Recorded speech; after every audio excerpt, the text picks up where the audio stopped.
Hello mga kaboys. Mga kaboys, kaya pala natalo natin ang mga Kastila dahil karamihan sa Kastila bingi. Matagal din tayong sinakop ng mga Kastila. Pinutukan tayo ng kanyon. Putok dito, putok doon, lalakas ng putok. Yun. Kaya nung nagkaisa ang mga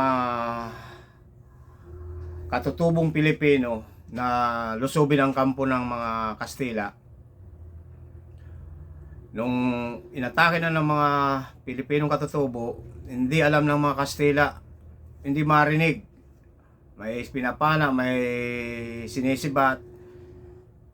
Yun, napasok ng mga Pilipinong katutubo, hindi marinig ng mga ng mga Kastila dahil mahina ang pandinig nila.